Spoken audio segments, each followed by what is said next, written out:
6강을 시작하겠습니다. 오늘은 겨울 끝머리네요. 겨울 끝머리인데 이제 봄비라고 해야 되겠죠? 경칩도 지났으니까. 그 봄비가 이렇게 주룩주룩 하루 종일 봄비가 오니까 이제 농부님들은 많이 이제 마음의 준비를 하라는 뜻으로 알고 지금 어떻게 할 것인가 구상을 하고 계실 것이다. 그렇게 생각합니다. 저희도 시 쓰는 시를 배우는 사람들은 어떻게 할 것인가 구체적인 계획을 세워서 하면은 훨씬 시가 더 빨리 늘고요. 좋습니다. 그리고 시를 쓰시는 분들도 그 계획을 세워서 자기 그 어떤 심성에 있는 것들을 끄집어내려고 노력을 해야 돼요. 끄집어내지 않으면 안 됩니다. 왜냐면은 사람 그 그 마음 속에는 어마어마한 게 들어있거든요. 근데 이제 그걸 사장시켜버리는 분들이 대다수 많아요. 우물처럼 계속해서 뭔가를 끄집어내야 돼요. 그러면 끄집어내면 또 새로운 걸 채워지거든요. 그래서 이제 글을 계속해서 이게 저는 그 경지까지는 아직 못 올랐습니다만은 글을 자주 쓰시는 분들은 하루라도 글을 안 쓰면은 안 된다잖아요. 예. 그래서 어떤 분은 그래요. 아이 글을 쓰면 뭐 밥이 나오냐고 돈이 나오냐고 그러지만은 그분은 정말 그는 모르는 소리입니다. 정말 이 가치라는 것을 모르고 있어요. 이 정신적 가치는 그 무엇보다도 고귀한 것이라는 것을 이렇게 분명히 제가 말씀드리고요.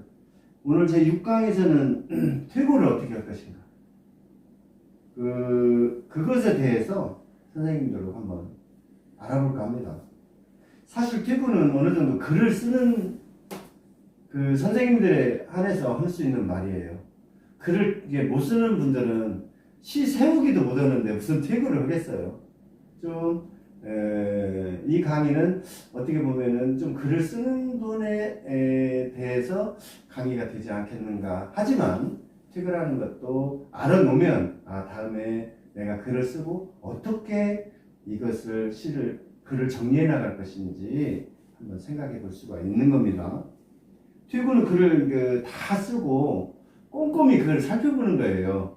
잘 됐는지, 이걸 남에게 줘도 되겠는지, 읽게 해도 되겠는지, 그렇게 하는 겁니다. 그리고 글을 쓰는 원동력은 뭐냐면요. 남에게 글을 읽게끔 하기 때문에 글 쓰는 원동력이 되는 거예요. 만약에 아무도 이걸 읽어주지 않는다고 하면은, 글을, 아무런 의미가 없는 거죠. 누군가는 읽어야 돼요. 누군가는 읽게 돼 있습니다. 그렇기 때문에 글을, 어떤 분은 그런 말씀을 해요. 내 마음대로 내가 알아서 쓰는데 누가 뭐라고 하느냐. 그렇지만은, 그분은 글을 잘 모르시는 분이에요. 글이 한번 나오면은 이게 공해가 될 수가 있어요. 잘못하면. 어느 낭비에다가. 몰라, 그렇게 쓰겠습니까? 그러나 좀 잘 써서 남들이 감동할 수 있는 글을 쓰면 얼마나 좋겠습니까? 퇴고에 있어서는 3원칙이라고 있어요. 퇴고의 3원칙. 뭐냐면요. 삭제 원칙입니다. 글을 쭉 써놓고 이제 중복되는 것들이라든지 이런 것들을 삭제하기도 그렇게 하는 거 있어요. 그렇게 하면은 글이 참 매끄러워지거든요. 글을 잘 만들려고 하는 거죠. 그 다음에 부가의 원칙. 첨가한다는 거죠. 부족한 부분을 뭔가 다시 만들어서 글을 첨가하는 겁니다. 그러니까 글의 충실성을 위해서 이제 노력하는 거예요. 그 다음에는 재구성 원칙이라고 해서 단락이나 이런 행을 바꾸기도 하고 연을 바꾸기도 해요. 그렇게 해서 요 시를 완성도를 높이는 겁니다. 그래서 이 시를 누가 봐도 생명이 있게 만들어내는 것이죠. 그러니까 퇴고 3원칙은 삭제, 부가, 재구성 원칙. 글을 쓰면 반드시 10분만 알기 거쳐야 돼요. 글을 쓰면은. 어떤 단어를 이따가 나오겠습니다만, 본문에서 체계목에 그런 단어 하나를 쓰는 경우도 있거든요. 근데 이제 단어를 쓸 때는 다 책임감이 들어가요. 무조건 쓰면 안 됩니다. 자, 첫 번째인데요. 퇴고를 어떻게 하는가? 이거는 문장이 되도록 어떻게 해야 되느냐? 그거 말이나 똑같아죠. 첫 번째는 겹치는 단어 줄이기입니다. 어떤 그 글들을 했을 때 이게 막 무책임하게 막 어떤 말이 막 들어가면 안 되잖아요. 일목요연하게 만들 수도 있는 것을 막 무질서하게 만드는 경우도 있습니다. 겹치는 단어를 줄이고요.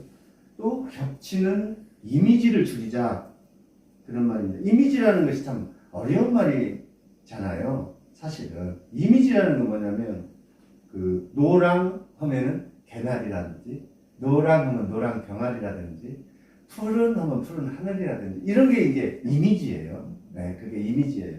어떤 사물에 대해 마음에 떠오르는 객관적인 인상을 이미지라고 하거든요. 그래서 이런 말도 있잖아요. 사람이 잘 살고 돈을 많이 벌으려면 첫 인상, 이 첫 인상이 좋아야 된대요.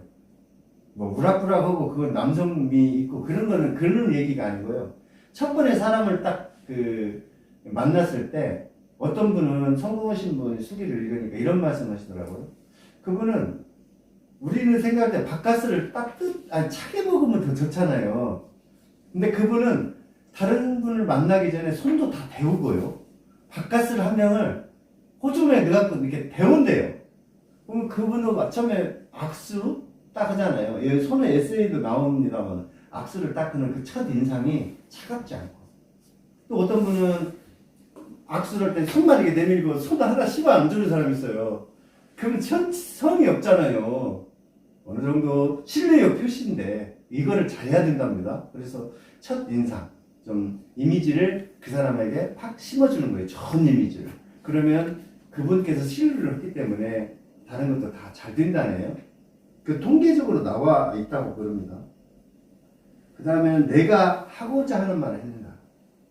그러니까 시 쓰는 목적이죠.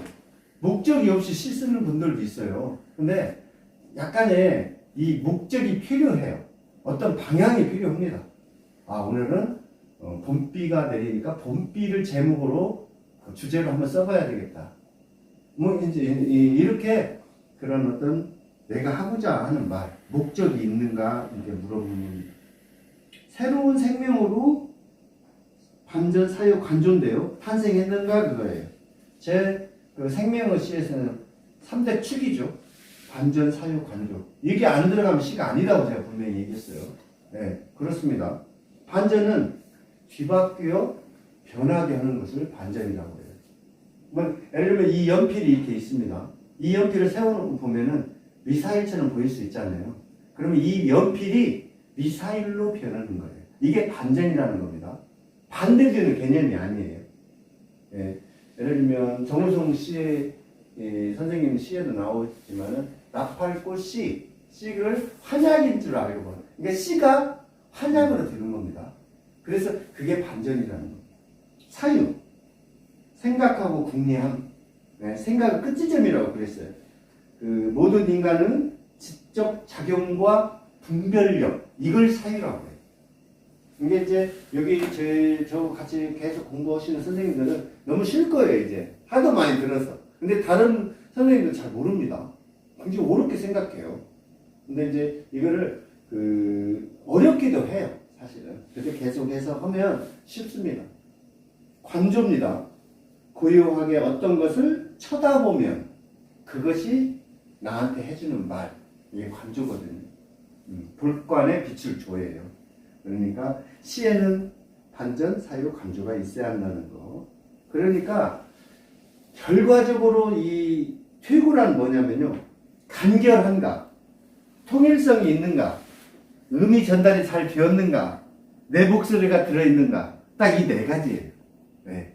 그래서 간결함과 통일성이 있는가, 예를 들면 의미 전달, 또 내 목소리. 마지막이 내 목소리잖아요. 이게 글을 쓰는 목적입니다. 내 목소리를 전달하기 위해서.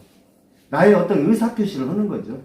그래서 퇴고라는 것을 개략적으로 한번 알아봤습니다. 그러면 이제 어떤 시를 한번 통해서 한번 알아볼 텐데요. 오늘은 호수입입니다. 호수입을 오늘은 특별히 차상년 낭송가님께서 호수입을 낭독해 드리겠습니다.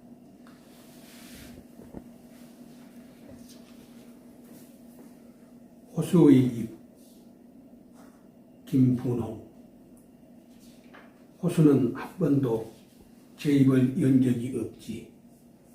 호수는 분수 상상에서 출발해 내가 의문해서 돌팔매질을 당하면서까지 침묵하는 건 아니야. 호수의 풍경으로 입주한 분수에게 옥수수를 주문했더니 팝콘이 터져 나오고, 터진 치맛단을 꼬매줄 소금쟁이를 주문했더니 젊은 아버지 얼굴이 굴러 떨어졌지. 바람이 기록한 어떤 가족사가 LP판처럼 돌아가는 호수. 비밀을 채우고 있는 너를 자물쇠라고 부를게. 목구멍의 힘으로 버티고 있는 분수. 우리 식구 목구멍 때문에 당신 얼굴에 침 뱉는 구욕을 참으며 한직을 떠돌던 아버지. 분수를 모르는 분수가 호수의 백조가 되겠다면 그건 호수를 뒤집겠다는 불온한 마음이 깔린 거야. 잘못 뒤집으면 무덤이 되겠지만 반전의 묘미는 뒤집기. 현란한 몸짓으로 나를 비우겠다는 생각은 금물이야. 나는 술잔처럼 비워주고 싶을 때 비워지고 비워지다 보면 채워지지. 저 밑바닥의 비밀을 깔고 앉은 수련.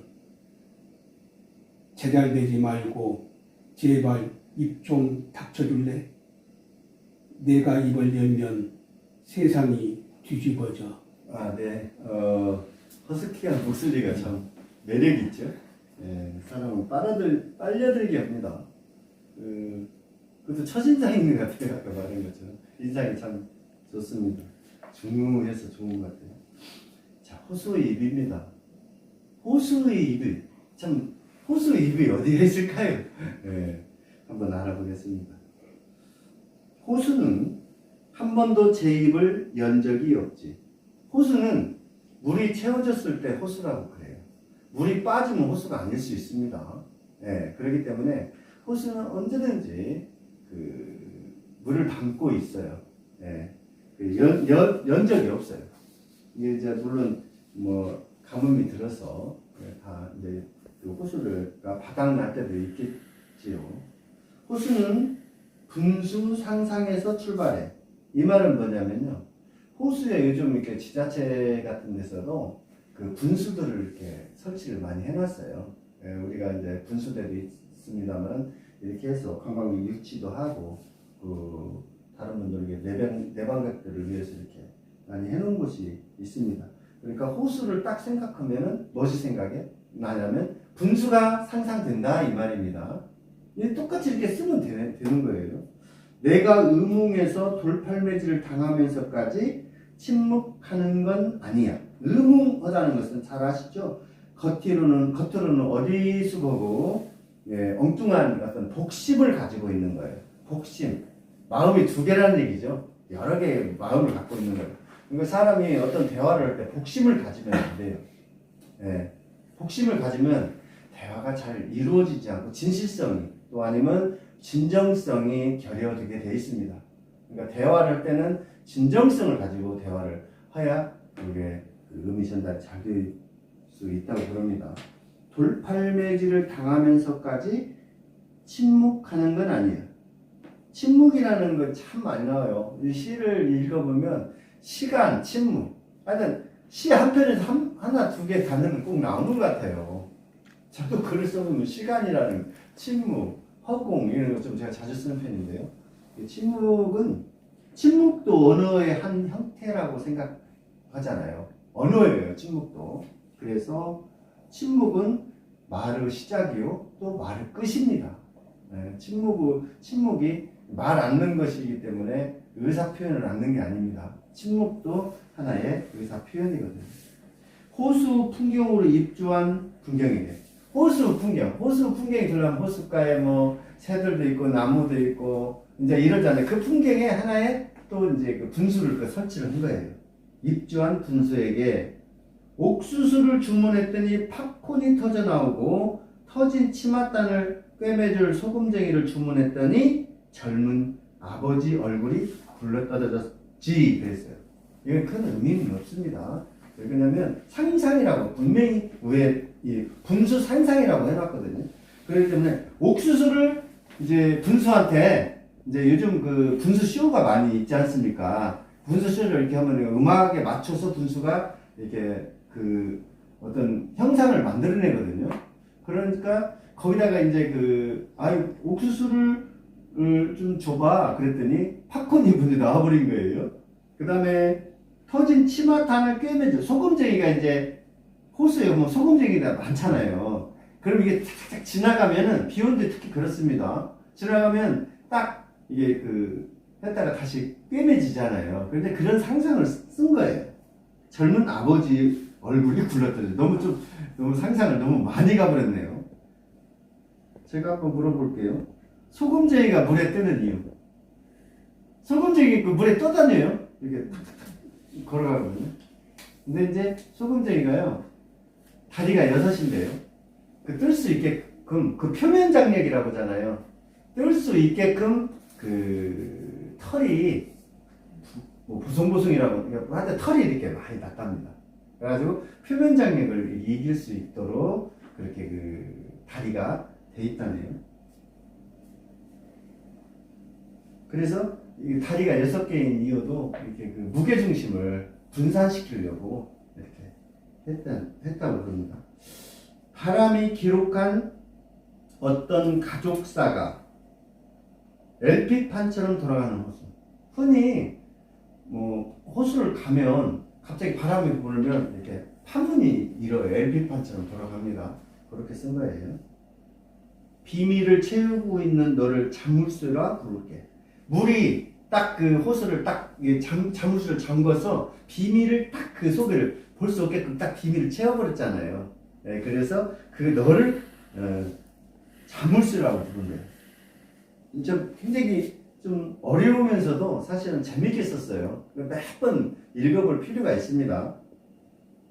목구멍의 힘으로 버티고 있는 분수. 분수는요, 목구멍으로 물을 품었다 내렸다 그러니까 이 목구멍에다가 이 힘을 다 그 힘으로 이 분수가 올라가고 내려가고 그런다네요. 우리 식구 목구멍 때문에, 이제 본격적인 말이 나옵니다. 우리 식구 목구멍 때문에 당신 얼굴에 침 뱉는 굴욕을 참으며 한직을 떠돌던 아버지. 아버지가 가족들을 건사하려고 한직으로 밀려났어도 그 회사나 어디를 그만두지 않고 계속 돈을 버는 거예요. 모두 굴욕을 참아가면서요. 또 우리 아버지들 다 그렇게 살고 있습니다. 겉에는 큰 소리 빵빵 쳐도 사실 가족의 집에 와서 큰 소리나 치지 사이 나와서 큰 소리 못 쳐요. 그러니까 다들 대부분 다 그렇게 살고 있어요. 아무리 높은 사람도 그렇습니다. 대통령이라 해서 큰 소리만 막 치고 사는 건 아니지 않습니까? 그러니까 가정을 이끌기 위해서 우리가 아버지의 어떤 모습을 지금 그려 놓은 겁니다. 분수를 모르는 분수가. 앞에 분수는 처지에 알맞지 않는 행동을 하는 사람. 너는 분수도 없이 왜 그렇게 행동해? 그런 분수입니다. 뒤에는 진짜 분수. 호수 백조가 되겠다면 그건, 예를 들면 호수 백조라는 것은 굉장히 평화스러운 모습이거든요. 근데 흔히 잘 아는 말 있잖아요. 호수가 겉으로는 이렇게 평화스럽지만 자맥질하는 욕을 갖고 많이 얘기하잖아요. 자맥질을. 부단히 자맥질을 하기 때문에 한 쌍의 호수가 아니죠. 백조가 가는 거 아니겠습니까? 그런데 그 평화를 지탱하는 것은 백조만이 아니에요. 거기서 바람이 한번 휙 불었다든지 소리가 누가 질렀다든지 구름이 꼈다든지 또 그러면은 그 평화로움이 깨지거든요. 그 평화로움이 되기 위해서는 온갖 것이 다 평화에 집중하고 있어야 돼요. 그래야 평화가 되는 겁니다. 자, 51페이지네요. 호수를 뒤집겠다는 불운한 마음이 깔린 거야. 예, 호수를 확 뒤집어 버리고 싶어요. 이제 뒤집으면 무슨 현상이 나와요. 이제 여기서 무덤이라고 나옵니다. 호수를 이게 밥그릇처럼 이렇게 돼 있지 않습니까? 이걸 뒤집어 버리는 거예요. 그럼 무덤이 되는 거예요. 이렇게 거꾸로 호수가 잘못 뒤집으면 무덤이 되겠지만 반전의 묘미는 뒤집기. 현란한 몸짓으로 나를 비우겠다는 생각은 금물이야. 현란하다는 것은 눈이 부시도록 찬란한 것을 현란하다고 그러잖아요. 예. 나는 호수예요, 여기서. 나를 비우겠다는 생각은 금물이야. 나는 술잔처럼 비워지고 싶을 때 비워지고, 비워지다 보면 채워지지. 이 부분이 사유입니다. 이런 부분이 사유예요. 이 술잔이라는 것은요, 비워지고 싶을 때 비워지고, 비워지다 보면은 누군가 더 술을 따는 거예요. 채워지는 거예요. 굉장히 좋은 글귀죠. 이게 이런 부분이 반드시 사유라고 봐야 돼요. 아니, 반드시가 아니고, 이런 부분을 사유라고 보면 됩니다. 저 밑바닥의 비밀을 깔고 있는 수련. 수련이 있는데요. 그 호수를, 위에를 다 막아버리잖아요. 수련이. 예. 그래서 그 밑바닥을 보지 못하게 하는 거예요. 완전히. 깔고 있는 수련인데요. 수련은 좀 알아보면요. 7월 달에 피는 그 한여름이 딱 되거나 되기 전이죠. 그 꽃을 피우고는 다년생 수생식물이에요. 수련이요. 많이 씁니다. 그러니까 수련은 어두워지면 꽃을 오므리고 해가 떠야 꽃이 딱 펴요. 예. 그래서 다른 분들은 수련이 물에 사려니까 물숫자로 쓰는다고 생각해요. 그거 아닙니다. 잠잘수 숫자입니다. 잠잘수. 이 수련이에요. 그 꽃봉오리를 어두우면 딱 오므리고 잠자고 있는 거예요. 수련이. 그래서 수련이라고 그래요. 네. 다음에 수련이 또 나오는데요. 수련이 이 잎같이 개구리 잎처럼 이렇게 딱 돼 있는 형상이거든요. 왜 그렇게 하는 것에 대해서는 오늘 시간이 없으니까 다음 수련 꽃이가 나왔을 때 제가 그냥 설명 한번 해드리겠습니다. 자, 그래서 이런 시를 지금 많은 퇴고가 이루어져서 지금 이렇게 시를 만든 거거든요. 좀 어려운 부분도 없지 않아 있습니다. 근데 공부는 어려웠기 때문에 공부를 하는 것이니까 좀 어렵다고 해서 이거 나 몰라도 되지 하지 마시고 꼭 100번씩 읽어보시고 자기 선생님들 거로 다 만들어야 돼요. 이거를. 그런 사람은 결국 시를 잘 쓰게 돼 있습니다. 예. 그래서 이제 한번 한 편 알아봤고요. 오늘은 다음에는 손우 에세이입니다. 손우 에세이. 손이 제가 세봤더니 53번이 나왔어요. 손이라는 단어가. 근데도 좀 지루하지는 않았습니다. 예. 그 손이 나오는 이유가 있었기 때문에 나오고 오늘은 대체적으로 제가 중복되는 언어가 많이 나오는 것을 선정을 다 했습니다. 예, 요 텍스트에. 그래서 손이라는 단어가 53번 나왔는데 한번 제가 읽으면서 빠른 속도로 한번 가보도록 하겠습니다. 손우 에세이입니다. 에세이는 잘 아시지만 수필 아니겠습니까? 예, 수필이라는 것은 일상에 있는 말들을 이렇게 자기가 생각나는 대로 쓰는 거예요. 근데 요즘은 수필도 상당히 어려워졌습니다. 그래서 시를 잘 쓰시는 분들이 수필도 잘 써요. 예, 시하고 수필하고 어떤 복합적으로 이렇게 쓰는 경우가 많이 있어요. 그리고 수필도 요즘 과학적으로 쓰고 그렇습니다. 상당히 어려워졌어요, 수필이.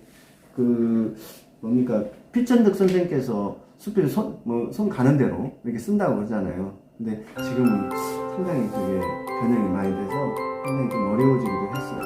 근데 수필도 참 재밌습니다. 손을 안심시키기 위해서 굿모닝. 근데 이 시를 쭉 보면서 뭘 해석하려고 하지 마세요. 어순을 바꿔놨어도, 그렇구나. 이렇게만 넘어가면 돼요. 네. 이것도 시라고 하네. 이렇게. 그러니까 이걸 하나 의미를 처음부터 끝까지 알으려고 하면 힘들어집니다. 손을 안심시키기 위해서 굿모닝 굿모닝.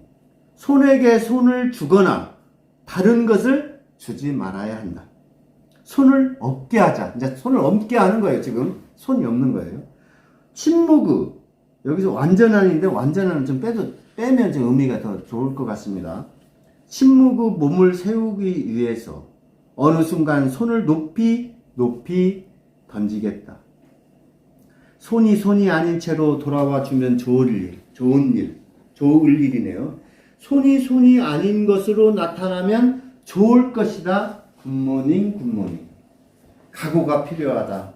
나에게 손이 필요 없습니다라고 말할 수 있는 일종의 뭔데 이제 이거는 선생님들이 생각하시면 돼요. 나는 아직 손을 예찬하고, 예찬이라는 것은 매우 좋게 찬양하고 기리는 것을 예찬이라고 그러지 않습니까? 나는 아직도 손을 사랑하고 있다. 손의 지시는 이렇게 가르치는 거죠. 손을 이렇게 가르치는 데 써요. 근데 이것도 헷갈리면 안 돼요. 가르치다 이렇게 하면 안 돼요. 선생님이 학생을 가르치는 것이고 그건 가르치는 게 아니에요. 이건 손이 어디 방향이나 무엇을 가리키다 그 말이에요. 손의 지시, 손의 의지에 의존하여 손과 함께 가고 있다. 손과 함께 머문 곳이 많다. 사실이다. 나는 손을 포기하지 못하였다. 제발 손이여라고 부르고 있다. 제발 손이여 너의 감각을 내게 다오. 너의 중간과 끝 뭉툭한 말들을 나에게 소리치게 해다오 라고 외친다. 손이 더 빠르게 가서 말할 때 나는 손에게 경배하는 것이다. 손이 빠르게 가는 거예요. 그래서 이 손이 너무 위대한 거예요. 그래서 나는 손을 경배를 하는 거죠. 여기서 여기까지는 무슨 말인지 잘 모릅니다. 여러 번 읽어보면 어렴풋이 이게 나와요. 그러니까 여기서부터는 지금 처음부터는 손을 없게 하자 그랬어요. 그래서 제가 이제 나중에 이걸 설명을 또 포괄적으로 드릴 텐데요. 여기서는 손을 없는 상태를 지금 말하는 거예요. 예. 그래 놓고 마지막에 손을 또 경배하게 돼요. 먼저 손가락이 먼저 가거든요. 멀리. 손의 탈출은 없다. 몸의 일부분인데 어떻게 탈출이 있겠어요? 이탈되면 이탈되는 거지 탈출은 지금 할 수가 없는 겁니다. 자, 넘기겠습니다. 52페이지네요. 상당히 시간 길어요. 다만 손들이 떨어진 골목을 찾고 있다. 손들이 지금 이 손가락이 떨어졌다고 생각하는 거예요. 지금 어디 가리키다가. 해안가에 앉아 손도 없고 목도 없는 생물들에게 소라나 고동 이런 것들을 말하는 거겠죠. 손도 없고 목도 없으니까요. 그들의 백가죽을 보면서 골목을 뒤진다. 손의 이야기는 끝이 나지 않는다. 손은 쉬지 않는다. 손이 멈추려고 하지 않는다는 것을 안다. 손은 자신이 팔딱거리는 물고기보다 훨씬 더 생동하고 멀리 나간다는 것을 증명하려고 한다. 생동이라는 것은 생기게 살아 움직이는 겁니다. 생동. 네. 그 다음에 증명은 잘 아시잖아요. 네. 진위를 들어서 밝히는 거예요. 참과 거짓을 밝혀내는 것을 증명이라고 그러거든요. 좀 길으니까 또 빨리 가겠습니다. 손이 말하는 불필요. 손이 가지려 하지 않는 얼굴. 큰 의미는 없습니다. 손은 얼굴을 때린다. 친다, 부순다, 허물기 위하여 진흙을 바른다. 손은 으깰 수 있다. 손은 먼 곳으로 던질 힘이 있다. 다 맞는 말이에요, 지금. 손이 손을 부른다. 손이 나타나면 눈을 뜨고 있던 얼굴들이 모두 눈을 감고 손에게 고분하다. 고분하다는 것은 고분하다 그 말입니다. 말과 행동이 공손한 것을 고분하다 그렇게 말씀하고 있습니다. 손에게 말하지 않고 손의 이야기를 기다린다. 손은 다른 침묵을 가진다. 손의 얼개가 거미줄처럼. 이 얼개라는 것은 짜맞춘 전체의 뼈대를 말하는 거예요. 씨도 분명히 얼개가 있습니다. 거미줄과 거미줄, 그리고 또 그런 거미줄이 모여든 것처럼 내빼지 못할 통로를 연다. 손 사이에서 망각한다. 망각이라는 것은 어떤 것을 그 사실 잊어버리는 건데요. 망실이라고도 그럽니다. 망실. 어떤 사실을 기억 속에서 잊어버리는 것을 망실이라고 그래요. 손 안에서 정신을 잃는다. 손 후 춤을 본다. 그 춤을 보면서 죽어갈 것이다. 쓰러져가는 얼굴들이 감기는 눈은 어쩌지 못한다. 나는 손에게 조각이 난다. 손을 감출 수 있도록 도와달라고 울었지만 동그랗게 몸을 만 손이 어떤 불을 피우는지 무엇을 터뜨리려고 굳세어지는지 이 공포 속에서 손에 대한 복종으로 계속 심장이 뛴다고 말한다. 손을 놓고 가만히 탁자 앞으로 돌아온다. 손이 응시한다. 손이 그대로 있겠다고 한다. 손이 뒤를 본다. 손을 뗀다. 반짝이고 떨어진다. 상당히 어렵기도 하지만 무슨 말을 하는지 모르겠죠. 근데 이제 길어서 뭐 여러 번 읽기가 좀 거북할 수도 있어요. 근데 제가 이제 이걸 여러 차례 저도 이해가 안 돼가지고 여러 차례 읽었는데 이거였어요. 제가 이거 한쪽을 좀 써왔습니다. 그 손은 그 심장이 볼 수 있는 가장 가까운 곳에 있어요. 여기 심장이라는 말이 나왔어요. 심장이 뛴다고 그랬거든요. 손은 이 심장과 가장 가까운 곳에 있어요. 예. 그래서 사랑 같은 것을 표현도 하고요. 발은 심장이 볼 수 없는 곳에서 있거든요. 그래서 이제 중력을 거스르며 묵묵하게 심장을 지켜주는 거거든요. 그러니까 이 시에서 손에 대해 생각하면서도요. 여기서는 뭐를 하려고 했냐면 손을 없애도 보고요. 자기 손을 없다고 생각도 해보고 손과 함께 먼 곳을 생각한 거예요. 가르치고 있었어요. 그래서 골목에서 손이 떨어진 곳을 골목을 뒤집기도 했어요. 그래서 소라나 고동, 그리고 모기나 이런 것들이 없는 것들을 바닷가에서 지금 보기도 하거든요. 그러니까 그걸 운유적으로 쓴 거예요. 그 다음에 얼굴을 없앨 수 있는 손, 얼굴을 이렇게 가리면요, 얼굴을 또 없앨 수 있어요. 이렇게 손바닥을 두 개로 해서 가리면요. 그런 손, 그 다음에 손후 얼개, 그 다음에 그 제일 뒤에는 그 손후 통치예요. 그게 손후 통치, 손으로 통치하는 거예요. 가르치고 뭐하고 이런 것들을 지적하고 이런 것들을 통치라고 보면 되거든요.